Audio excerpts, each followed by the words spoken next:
to the negative of some power, right? But which is defining the shift. The shift is going into this E formula, right? And since the shift right here is 0, E is just 1. So you just have 1 over S. And this shift is is negative 2. So you put that right here, and then it's just going to be E to negative 2S. It's a lot of things and factors you got to look at, but that's basically the idea. Um, yeah, so you just have to follow the formula, and then once you do that, and you find out what your f of t is, Laplace of f of t, you just do it the same way as before. You try to solve for your f of s, and in doing so, I found that f of s is equal to 1 over s, 1 over s multiplied by s squared plus 9 minus e to the negative 2s over s times s squared plus 9, which is the same thing, same denominator rather. And I solved for this inverse Laplace by first doing this. I found out the partial fractions for this particular fraction right here so that I could find, and subsequently, which is interesting enough, is to find out the partial fractions of this fraction right here is going to benefit me and help me find oh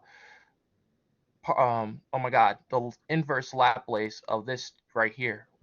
So when I find the partial fractions of this fraction right here, I go through the same run around: a over s plus bs plus d over 2 squared. I'm sorry, s squared plus 9.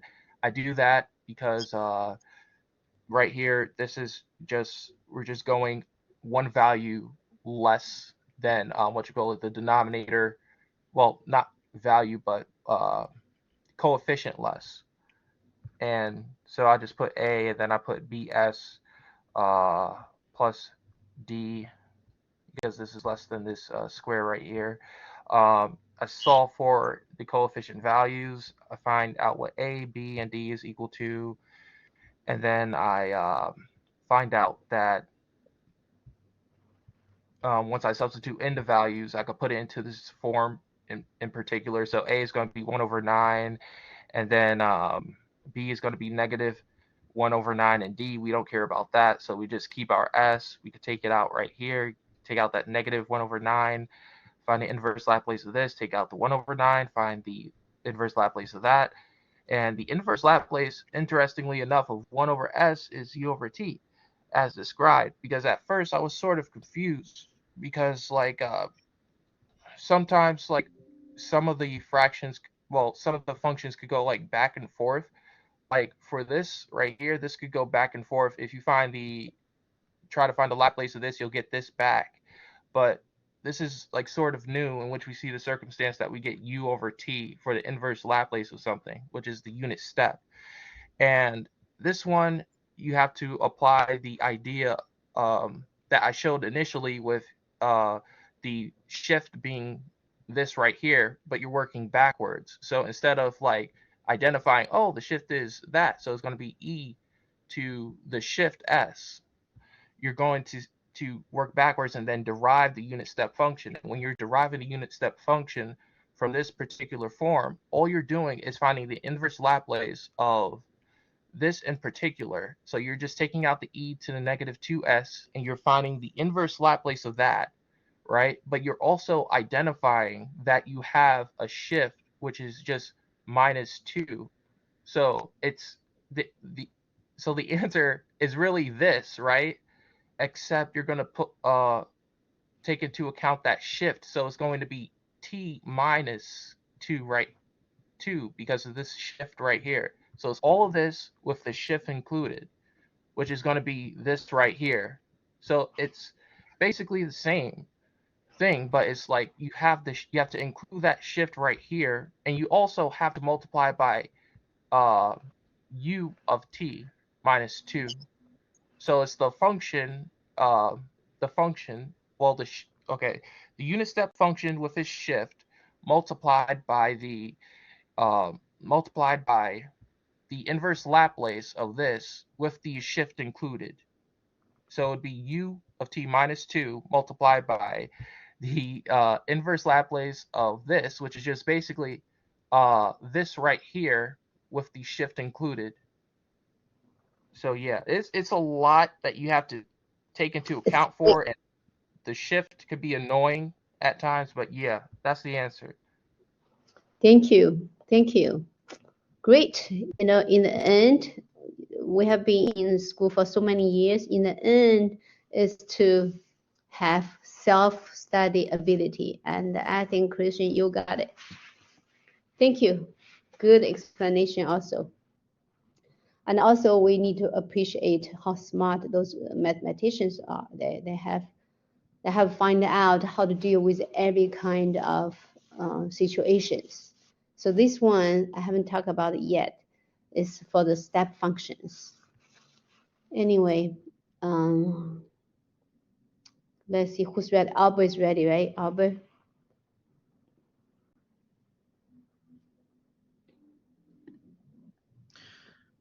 Yeah, I would just want to first say that Christian, that was very, very impressive, and I'm impressed, and that was very good. Yeah. Good job, really. Okay, I'm doing now a modified version of 21.7. So 21.7 was 1 over s minus 1 squared, using the convolution theorem to find the inverse Laplace transform of the function. So that was 1 over s minus 1 squared, and s minus 1 over s minus 1 was e to the t, so I made it a little more complicated and made it 1 over s minus 2 squared. So I put up there the convolution theorem of finding the inverse Laplace, and so the function I said, like I said, I used 1 over s minus 2 squared. That could be broken up to 1 over s minus 2 and 1 over s minus 2. And 1 over s minus 2 is the Laplace of e to the 2t. So that means that 1 over s minus 2 squared equals the plus of e to the 2t times the plus of e to the 2t. So the inverse of that is xt. It's e to the 2t times e to the 2t. And so now if we plug that into our equation of h of t equals the integral of from 0 to t, where we're doing with respect to w, fw t minus w dw.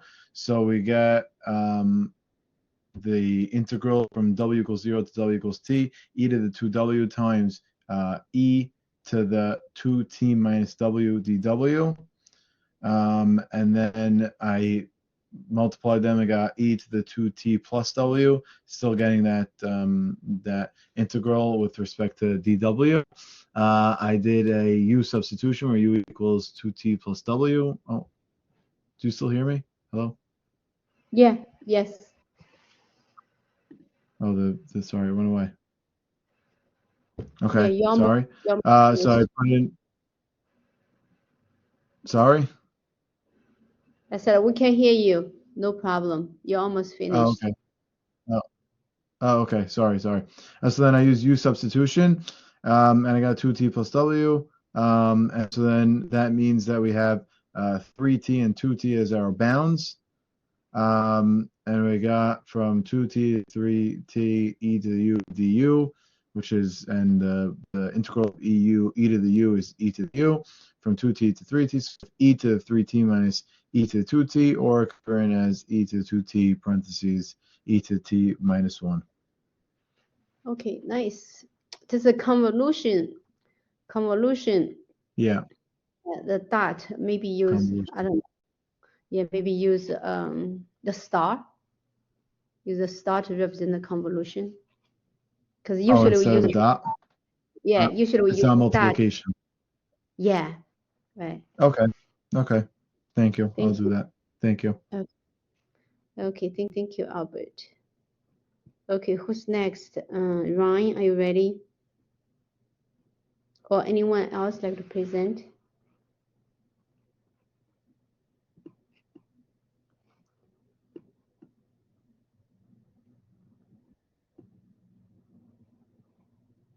Okay, Albert is 80 now.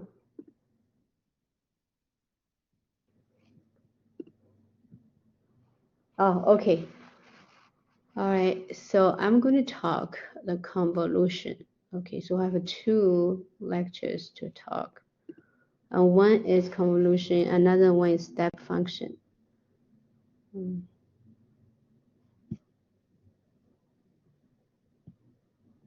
So let's talk about the convolution. And some of you already presented. So the convolution theorem for Laplace transform. So here's the thing, we have a dilemma. The dilemma is, let's see, we have a question like this. X double prime plus x equal cosine t, given 2 initial values to be 0. Then, so we take the Laplace of the equation, so we get this, right? Get this. So the dilemma is this. Once we have the solution, so we write as a product of 2 Laplace transforms. But we won't be able to keep going further, because usually we want this function to be a function of s, right?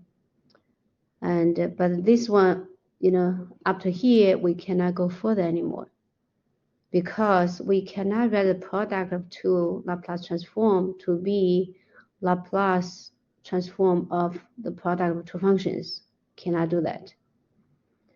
So, but think about this. Think about if we transform a Laplace function like h of t and h of t. So, okay, if we have this, starting with this, such h function in terms of s can be written as a product of 2 functions. And there is a function, little h of t.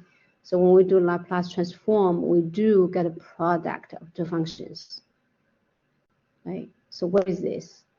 This function can be written as this, which is the Laplace convolution. We call this the convolution,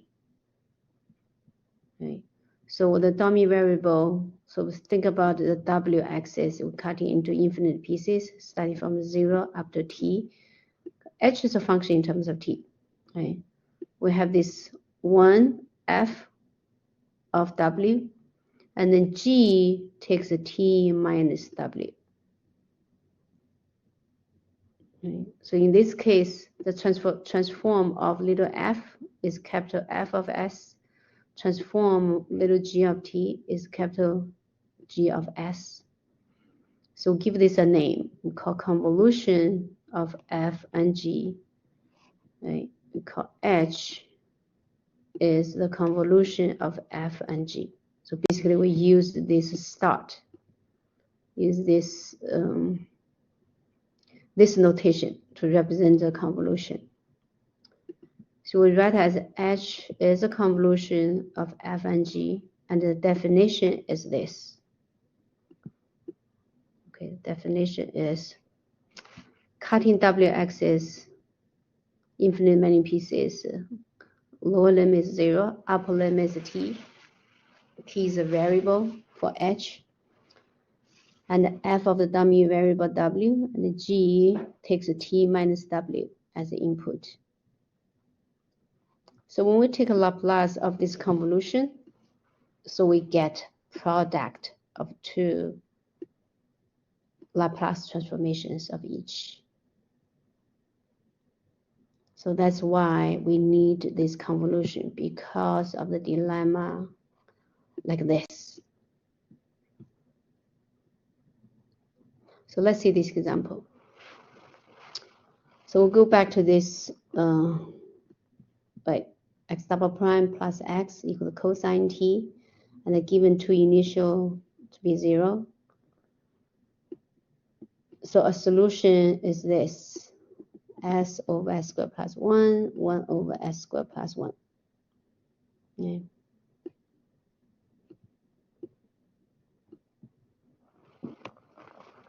So Laplace of the convolution of cosine and sine is the product of 2 Laplace transformation. Laplace transformation of cosine and the Laplace transformation of sine.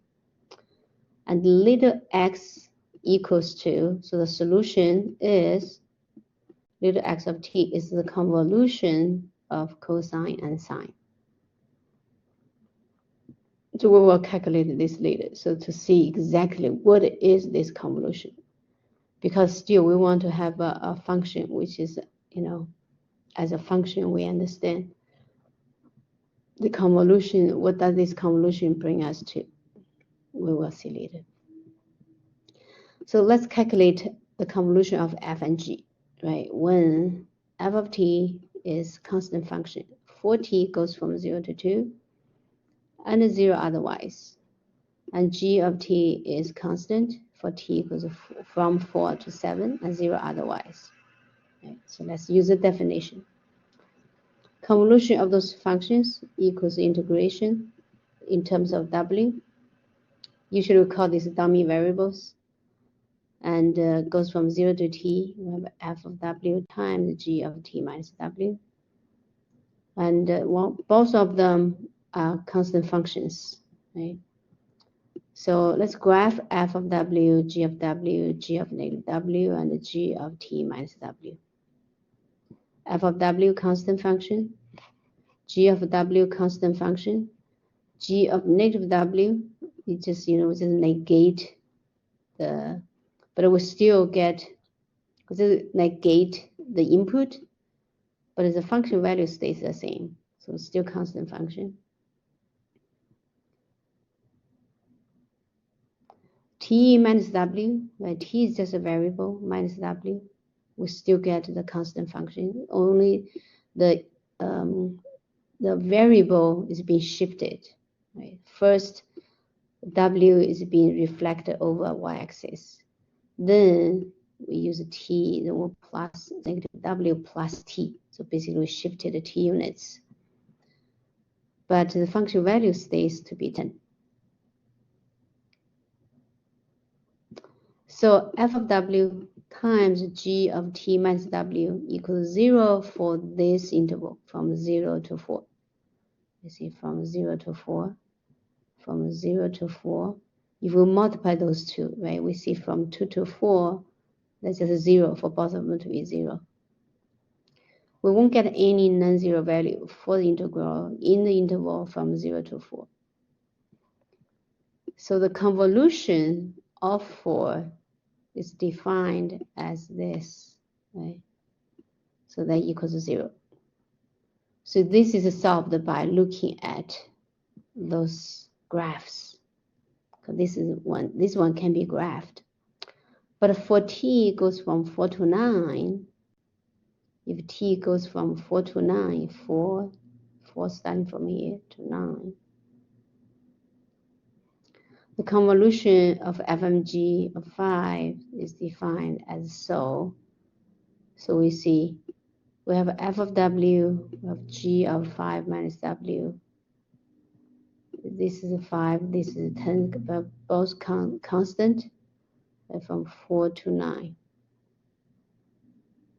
From 4 to 9, because f of w is just constant function. Right?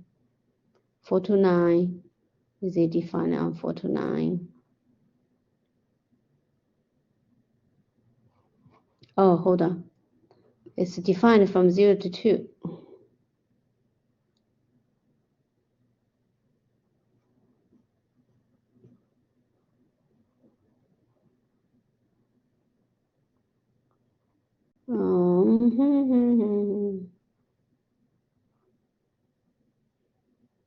Let's see the graph. So where we get, okay. So from 4 to 9,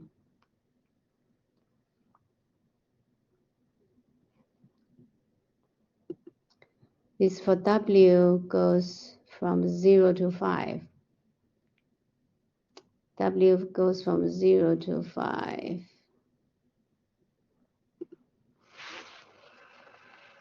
Oh, okay. Yes. Okay. It goes from 0 to 5. But then, you see here, So 5 minus w, we have this 5 minus w. So 5 minus w, then in the end, the limit changed going from 0 to 1. That's why we have those values, because f of w starts from 0 to 2. Okay. Then g of 5 minus w is good for from 0 to 1. Yes, then we get a value. We get a f of w in this interval from 0 to 1 is 5. And the g of 5 minus w in this interval from 0 to 1 is 10. Hence, we get 50. All right, that makes sense now. Let's see 6. All right. If we have t equals 6, 6 minus w, we also see the shifting. And then that can be changed to 6 minus w can be rewrite as from 0, the lower limit, and the upper limit from 0 to 2. Then from 0 to 2, both are defined. So f is 5, g is 10, so we get a 100. For 7, same thing, right? Shifted it to from 0 to 2. I think that's it, only from 0 to 7, because the f of w is defined from 0 to 2. No more than that. If it's 8, the lower limit changed. The lower limit changed to be 1. 1 to 2, so we still get 50. For 8, for 9, 2 to 2, well, at one point, 2 to 2 is 0, because the upper limit, we can only go up to 2, because f of w is defined up to 2.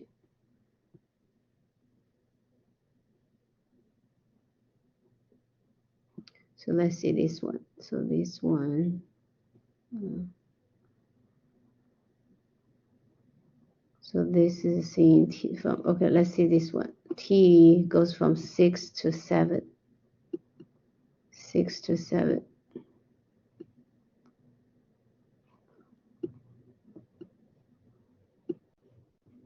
So from 0 to 2. From 0 to 2, we get a 50. We only get 50.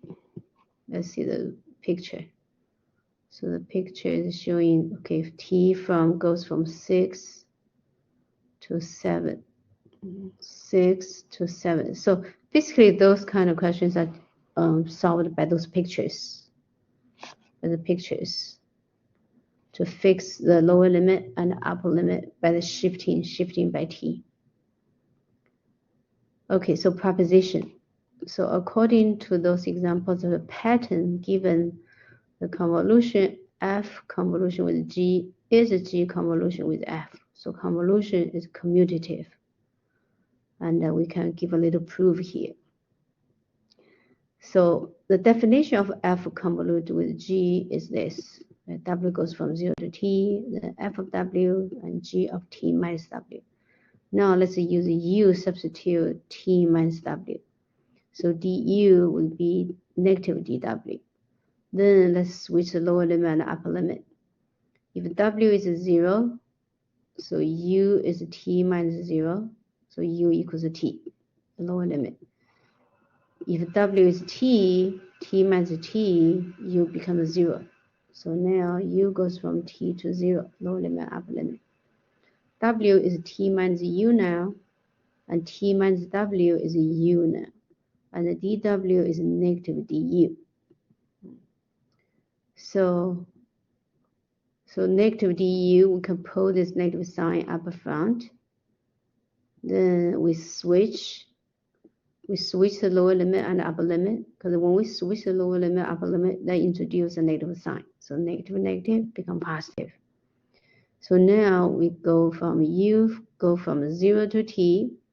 We have f of t minus u, g of u, du. Well, dummy variable is just dummy variable. You know, in this case we use u, in this case we use w. That doesn't give any difference.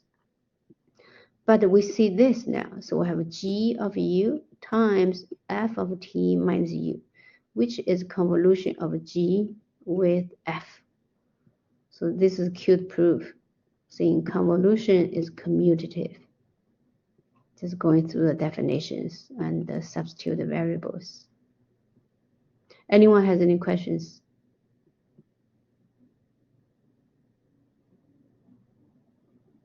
Okay, now let's calculate the convolution of cosine and sine. We use the definition, right? The dummy variable w goes from 0 to t, well, cosine w, sine of t minus w. Recall we have cosine sine equals a half of sine of a plus b minus sine of a minus b. Remember sine of a plus b, that's sine a cosine b plus cosine a sine b. And sine of a minus b is sine a cosine b minus cosine a sine b, right? So then in the end, if we do have, we'll get 2 of cosine a sine b. Because one is plus, one is minus, the second term cancelled. But the first term, sine a cosine b, we have 2 of them. So that's why cosine a sine b will have a half. Oh, this will do minus. So the first term cancelled. Sine a cosine b cancelled. Then cosine a sine b minus negative, so we have double of them. So that's why this one equals half of this. So now let's see, let a equals w, b equals t minus w. Right, we want to fit into the definition. So the convolution of cosine and sine becomes a half of sine, right, you see sine a plus b. A is w, b is t minus w, so a plus b becomes just t now, because w minus w becomes 0. So that becomes sine t. Then a minus b, so w minus t minus negative w, that becomes sine 2w minus t dw. We put this half outside. So we have half of sine t. So we evaluate from 0 to t.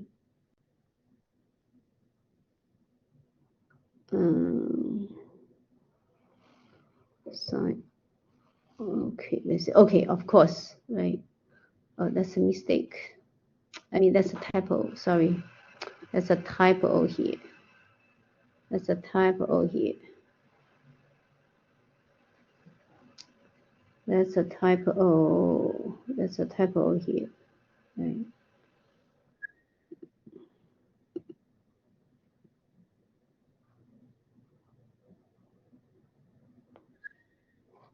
Suxian, yes. Question. You are good, Professor, because psi t is like a constant because then dw. So that's why w psi t. Oh, yes. You are right. You are right. What I'm talking about, right? This is right. This integration is over w, is not over t. Sine t is just constant. That's why half of sine t just the interval of half of sine t to the half of sine t w. You're exactly right. I don't know what I was thinking. Then because this one w is a variable inside, so negative sign comes from cosine, but then we have the offset by this 2. So we get a half times half, which we get a quarter. Then we want to evaluate w from 0 to t. From 0 to t, we'll get a, so this one is gone at a 0, so only survive at a t. And this one we have w, if w is 0, we get a cosine of negative t.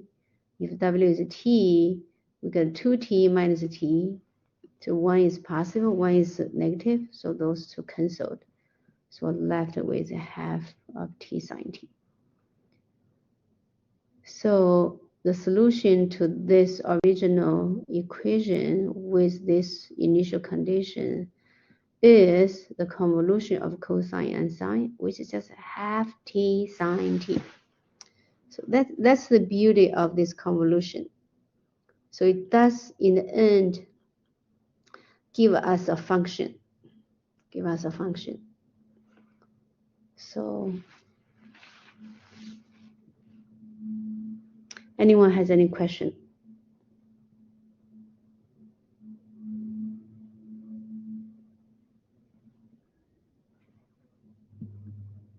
David. So when you plug in the t into the cosine 2 omega minus t, Mm-hmm. cosine t, and that's 0? No. First, you get two values, right? When w is 0, you get a cosine negative t, which is just cosine t.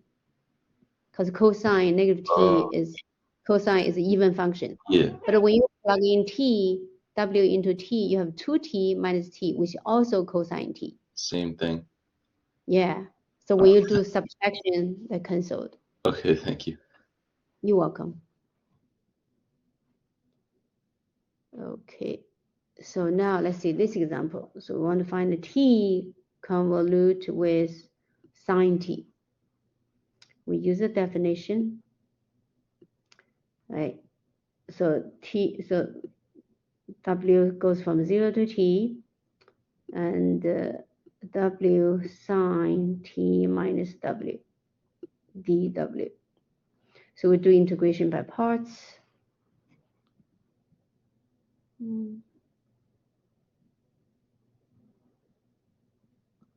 Okay, the u equals w, and v is cosine t minus w. du equals dw, dv equals to sine t minus w dw. So what do we have?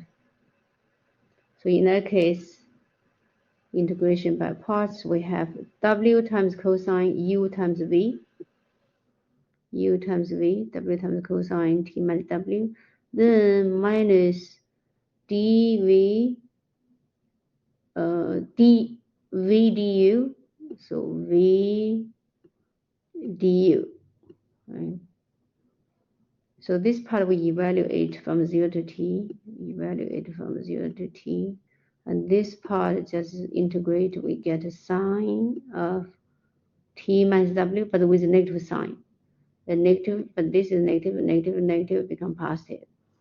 So we evaluate from 0 to t. From 0 we get sine t, from t we get sine 0, which is 0. So in the end we get cosine 0 is 1, so t times 1, we just get t minus sine t. Interesting, huh? Cosine t convolute with sine t, we get a half of t sine t.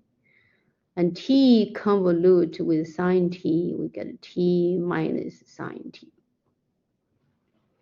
You know, those mathematicians before us that really inspired, very smart. Let's see this example. Okay, so Laplace of the convolution of f and g equals to the product of two Laplace transforming each one. So we use that to find the inverse Laplace for f of s equals to 1 over s squared plus 1 squared. So f of s can be written as 1 over s squared plus 1 times itself. And we know Laplace transforms sine t into 1 over s squared plus 1. So the square 1 over s squared plus 1 square, we have Laplace transform sine t, Laplace transform sine t. Now, the inverse of Laplace of this 1 over this is the function we want to find, which is the convolution of sine and sine. All right, so far we did cosine convoluted with sine and t convoluted with sine. So now let's see sine convolutes sine. So we use the definition sine w, sine t minus w. For sine t minus w, we use the difference of sine. So that's sine t cosine w minus sine w cosine t.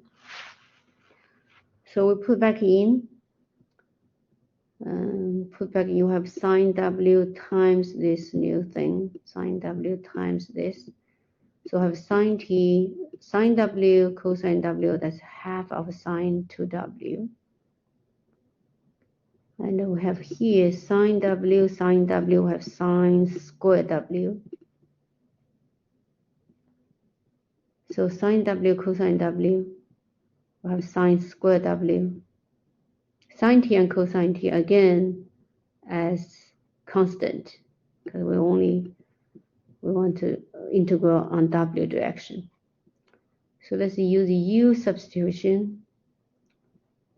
Yeah, okay, we can do either way. We can rewrite this one as a half of sine of 2W, then integrate, right? We get a cosine, half of cosine 2W.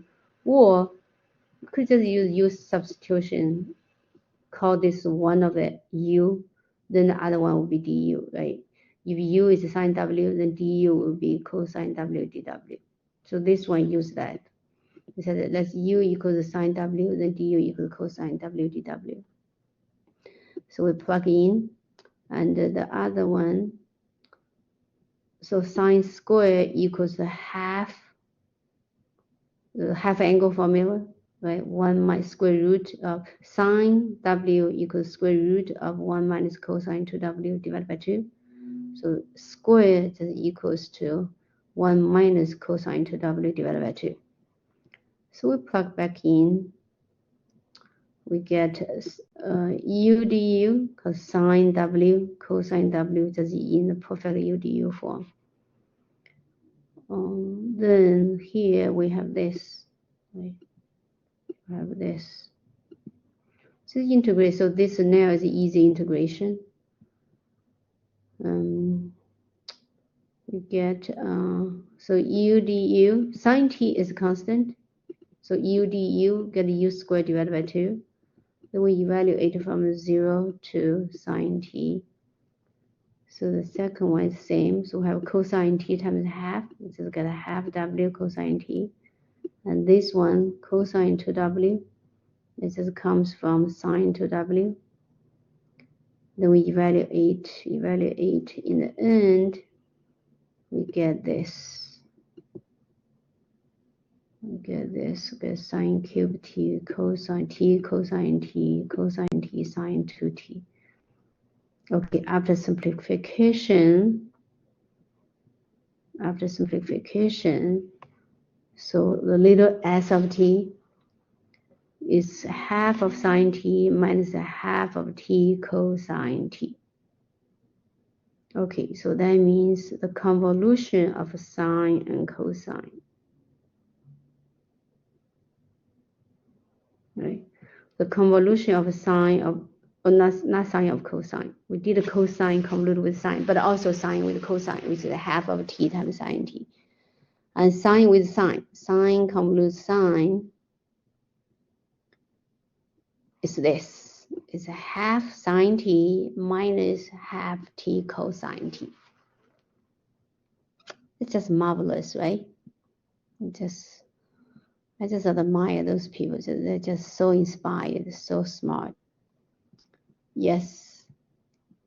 Yes, Shu Xian. Professor, could you explain for when you use like a U substitution for the sine W cosine, you have the U equal sine T and U equal T. So where the U came from? So for integral, U equals 0 and U equal sine. So when you use U substitution, right, you have two ways to go about. Either one, you want to keep you can keep the lower limit and the upper limit. So once you substitute, you can change. Once you integrate, you can change the integration back. You still can calculate it with W. Or if you don't want to change it back to the W, to the variable W, you want to evaluate at a U. That means you need to switch your lower limit and upper limit. You see your lower limit before is W equals 0. Now U equals sine 0. What's the sine 0? Which is 0. So you change your lower limit in terms of U now. Then now when W equals T, so U equals sine T. So now you change your upper limit to be sine T now. Would I just maintain like a lower one W equals 0 and W equal T? Or I could. When I finish, and then I will plug in back, then U sine W like this. Okay. That's right. So two ways. You can go about 2 ways. Thank you. You're welcome. You're welcome. Yes, Ron, you're ready? Yeah, I'm sorry. I figured I'd let you finish with the convolutions Yeah. because I wanted to do a triple convolution Oh, just nice. to show it off. Okay, perfecto. Okay, let's finish this. So this is saying convolution of a sine with sine also can be calculated by this. Sine A, sine B, use cosine, cosine A minus B, cosine A plus B. In that case, oh, okay, you may try this one. Maybe I put this in the final. Okay, remember the cosine formula, right? Cosine A minus cosine B. That's cosine A cosine B plus sine A sine B. Then cosine A plus B is sine A sine B minus, it's cosine A cosine B minus sine A sine B. You can also use that. So then you get a sine A sine B. Okay, anyway.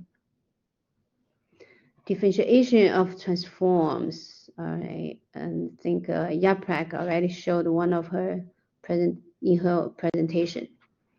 So Laplace transformation of t times f of t, if it exists, then its transformation is negative f prime of s, right? So if such function, right, allows t times this function, Laplace transformation exists, then the Laplace transformation equals to opposite of the derivative of capital letter F, negative f prime of s, or f of t equals to inverse Laplace transformation f of s, which is negative 1 over t inverse Laplace of f prime of s. Okay. So when it states like this, it states as a fact, all right? So we could just use for free. So we'll prove in the end of this section. So we also have, if this f of t times t raised by n, and that means we have negative 1 raised by n's power, and the derivative of f in the nth level of s. So let's use that. Let's see. We want to find the Laplace of t squared cosine kt. So Laplace of t squared cosine kt, negative 1 raised by 2, because this n is 2. And the second derivative, because it's f to the nth level derivative, n equals to 2, it's the second derivative of this cosine kt. Cosine kt Laplace transformation is sub s over s squared plus k squared. So negative 1 squared is positive 1. So derivative of this differential, what do I call it? Quotient, right? Quotient formula. Right? The derivative of the top, s, which is 1, and multiplied by the denominator, which is s squared plus k squared. Then minus s times the derivative of the denominator, which is 2s. So we have s to s squared minus x squared is negative s squared plus k squared.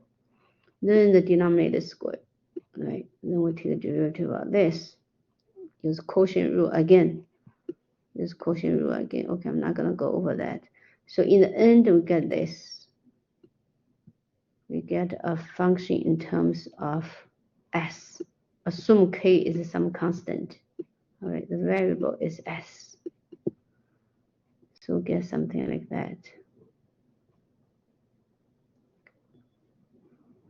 Okay, so this is just one example. Okay, we'll transform Laplace transform t squared cosine kt into this. Okay, into this. What do we have to remember is to remember this formula. Laplace transforms t to the nth power times f of t equals to negative 1 raised by n, and the differentiation to the nth level of capital letter of f. Let's see this example. Find the inverse Laplace transformation of ln s squared plus 1 s times s squared plus 9. I think Su Shen showed the example like this in her presentation. So that means f of s equals to ln s squared plus 1 times s squared plus 9. Okay. So that can be split into two ln's logs. Then we know the inverse of f equals, we use the definition, right? Negative 1 over t Laplace inverse f prime of s. So what's the f prime of s? Well, this is f. So take derivative of this. Right? Take derivative of that, we get 2s divided by s squared plus 1. And 2s divided by s squared plus 9. So Laplace inverse transformation of ln of those two equals to negative 1 over t inverse Laplace of 2s over s squared plus 1 plus inverse of Laplace 2s over s squared plus 9, right? Because here we have plus. Remember, Laplace cosine kt equals s over s squared plus k squared. So here we have 1 square. Here we have 3 square. So that's why the inverse Laplace of f equals negative 1 over t, 2 cosine t, because k is 1, and 2 cosine 3t, because 9 is 3 squared. Anyone has any question? Okay, let's see this one. Transform the following equation and find a non-trivial solution with x of 0 equals 0. So t x double prime plus 3t minus 1x prime plus 3x equals 0. Okay, Laplace transformation, apply this. Yeah, someone showed the example like this, right? Use the definition of Laplace transformation of a second derivative. Simplify to be this by using the initial value. Then multiply by t by the definition above, or by the factor above, that's negative d ds of the function. Simplify to be this. And Laplace x prime is just this, or initial is 0. So just get this term. Laplace t times x prime, then by the formula above, negative d ds, derivative of this, calculate, just get this. Okay, so we have these three terms. We have Laplace transformation of tx double prime, that's this one. Laplace tx prime, that's this one. Now we can plug back in to calculate. Plug back in, right? We simplify, we get this. And on the right hand side, Laplace transform 0 to 0. So in the end, we get this one. Get this equals 0. So we need to solve this differential equation for x of s. Then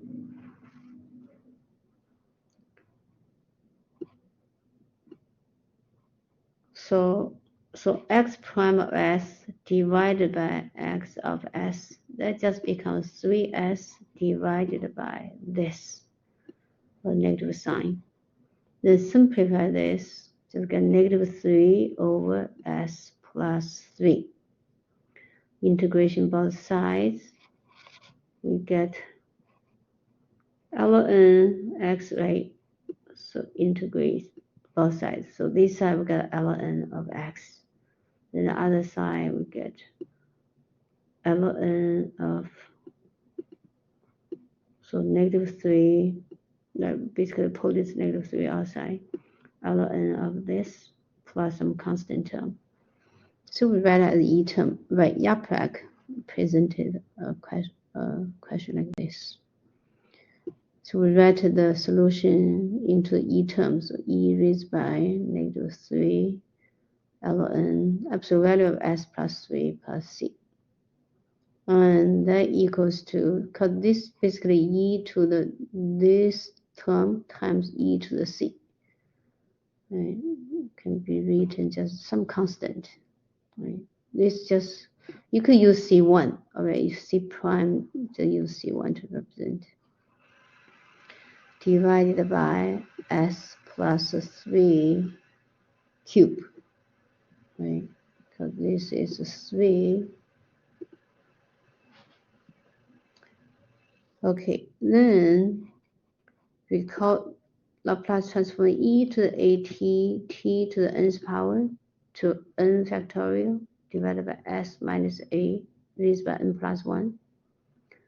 And so the little x of T, our solution, is just some constant T squared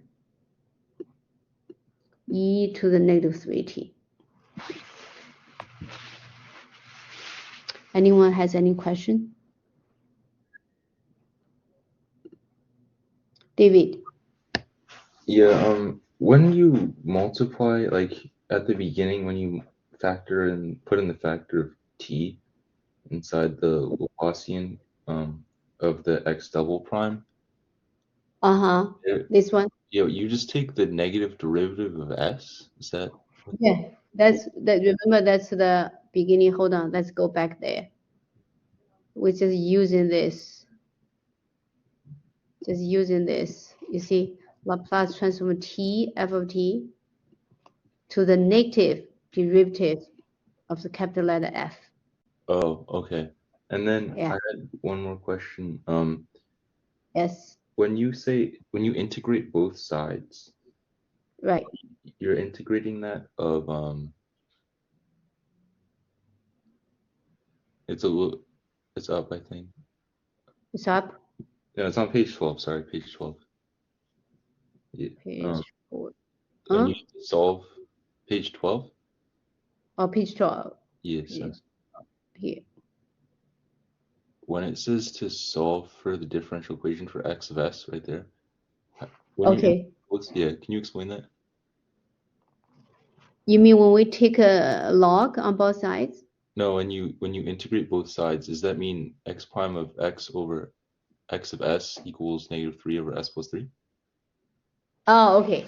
So when we integrate this side, do you see the left-hand side becomes ln x of s? Imagine, think about 1 over x. When you integrate ln x, what do you get? ln of 2x. Think about that. You get a 2 over x, right? Yes. Yeah. So you see that's the derivative, then divided by the function itself. Oh, okay. Thank you. ln x, right? Think about it. So when we integrate this, we just get ln x of s. Does it make sense? Yes. Okay. All right. Any other questions? Anybody?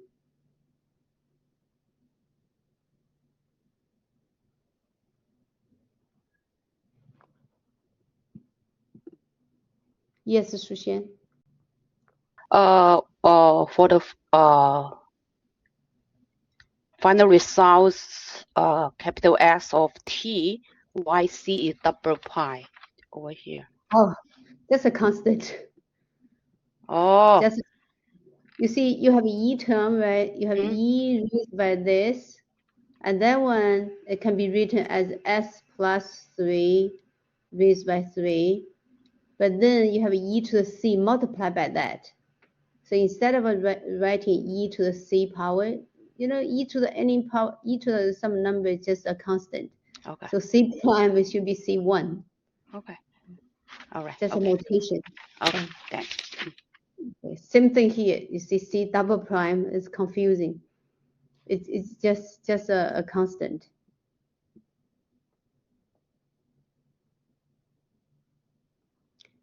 Okay. Integration of transforms. So we have this theorem. If limit of t raised by 0 from the right-hand side, f of t divided by t exists and is finite, and f of t is piecewise continuous with absolute value of f of t less than some k times e to the at. Okay, basically this thing is bounded, and for some constant k and some constant a, as t approaching to infinity, right? Then the Laplace transformation of f of t divided by t is integration from s to infinity, capital letter F of w dw. Or we can think of this little f of t as inverse Laplace transformation of capital letter F, and it can be written as t times inverse Laplace of such integration. Okay, we just use this formula. We just use this theorem. So remember sine t over t, right? So Laplace transform of sine t over t. We use the definition sine t over t. We use the definitions of Laplace transform sine t. And Laplace transform sine t is 1 over w squared, or should be s squared. Oh, okay, because this is w, the dummy variable w. So we write as 1 over w squared plus 1. And integration of that is arctangent w. Then take a derivative. Of course, this just is, without doing the limit. If we want to write this right, we have to write the limit. Right, limit, take integration, change the infinity. When some dummy variables approach infinity, then we use the upper limit for dummy variables. So this basically just ignore that. So in the end, what do we get? We get pi over 2 minus arctangent of s. So let's see this one. Laplace inverse of s over s squared plus 1 squared. Laplace inverse of this by the above, that is t Laplace inverse of this integration. Well, let's see this integration. This integration, so after integration, we have 1 over w squared plus 1, but we have 2w, so we have offset by half. Then negative 2, so negative. Then we evaluate. In the end, we get a half t sine t.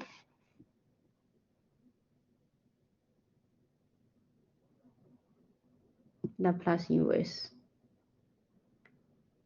So let's see this little proof.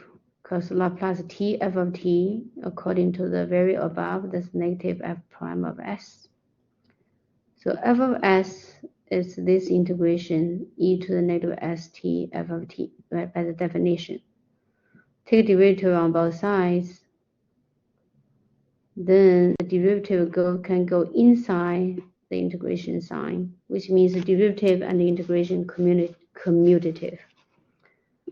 So differentiate this, we get this. Then we integrate that.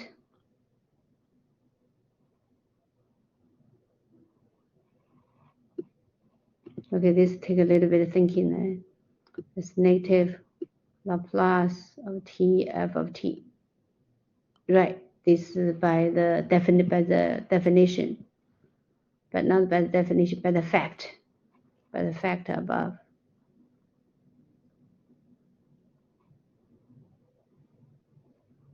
Right, okay, so that's a little proof. That's it for today. So I think the main thing is for today, for the convolution, I think most of us are really good at it already. And yeah, the main thing is the convolution. All right. Yes, Ryan.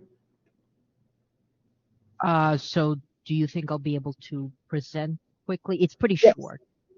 Yes, it's your turn. Okay, you show Sorry us about your that. double convolution. No, it's good. Unless anyone has any questions.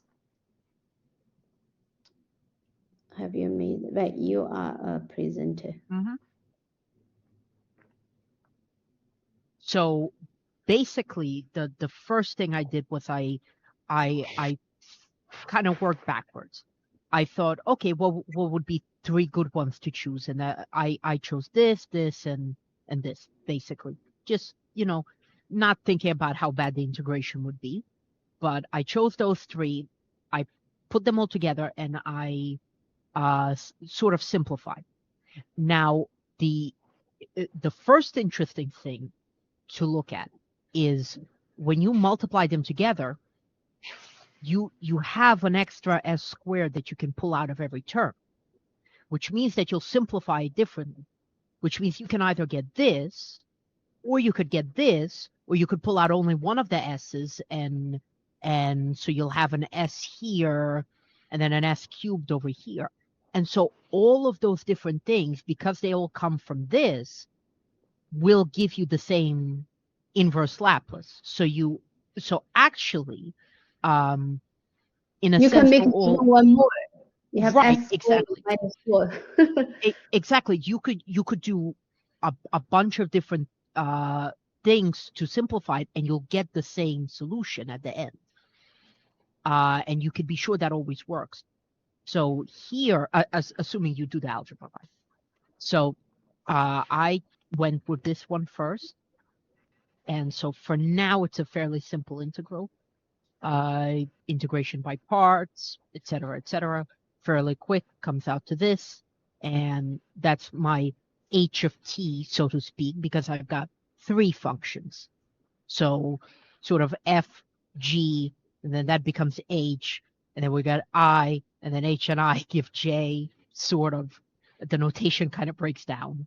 But I sort of, I did the integral and simplified it on Desmos. So I didn't really have a chance to write it out.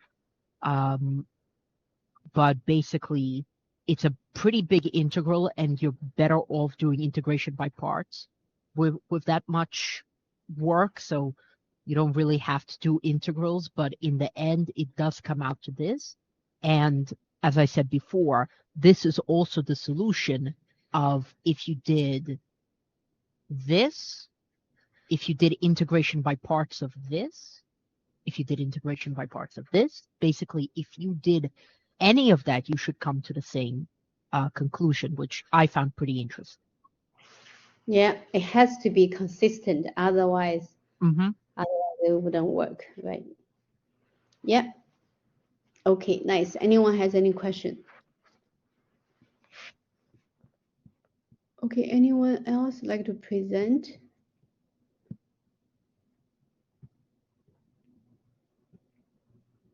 We have one more. We have not one more. Right, we have just. I just have a little one thing to talk about. And mainly, I'd like you take this time to get presentation grades. So, Ryan.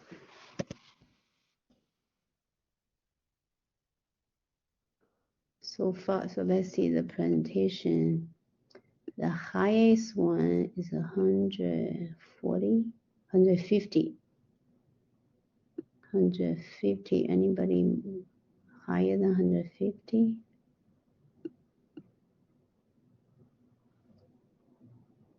Oh, Su Xian, 170. So that means Su Xian has presented 17 times. Yaprak presented 15 times. Yeah, then I have 130. Ryan. Christian. Oh yeah. Did you get my email from last class? Oh, sorry. I'm really bad at checking emails. Yeah, I just wanted to say that you forgot to give me credit that day. Just that. That's Oh, right. Sometimes I do that. Okay, so I owe you credits. For which day? Let's see. just last Christian. class. So right before Thanksgiving. Oh, I think right before Thanksgiving. I forgot again. So you have presented 15 times, including today? Yeah, including today. Yeah. Oh, okay. Yeah, sometimes I do forget. Let's see.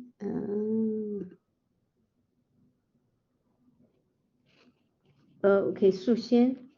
Oh, me too. I didn't get a credit before the Christmas too. So Oh no, that means I forgot everybody's. right. I Oh, so checked that it. means you I have checked it. to. Only like the last ones is 21 and today. So I checked and before the Christmas and then the 22 I didn't get credit. You mean before Thanksgiving? I Right. see. Okay. I Thank you. forgot everybody's.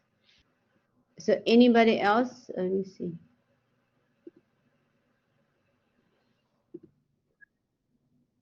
Liz? Liz, Yes, I I just forgot. checked the yes. You didn't mark me. I forgot everybody's, I guess. I didn't. Liz. Okay.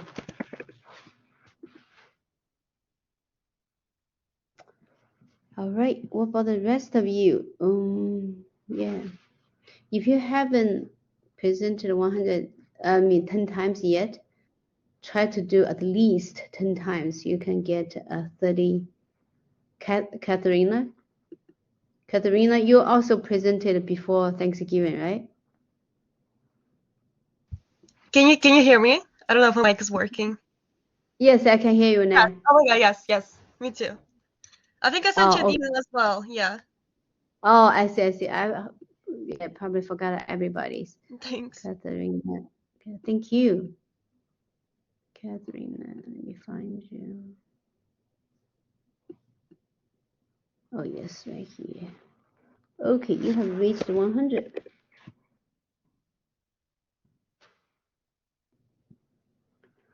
Okay, any other comments, anybody? Okay, I see Kyle is here. Kyle, you need to present. Albert, you are reaching 100. Keep going. Yeah, you can do more than one. It has to be different material, different type of questions. Okay, and also choose meaningful ones. Do we get extra credit if we present more than 10 times? Yes, you do, Awesome. but do not do the basic ones. Okay. Okay, I got it. Nice ones. Okay, thank you. All right, if no more questions, I see you on Thursday. All right, and have a good night. If you have questions, I'm still here. All right. Have a good night, Professor. You too, David. Have a good night. Thank you, guys.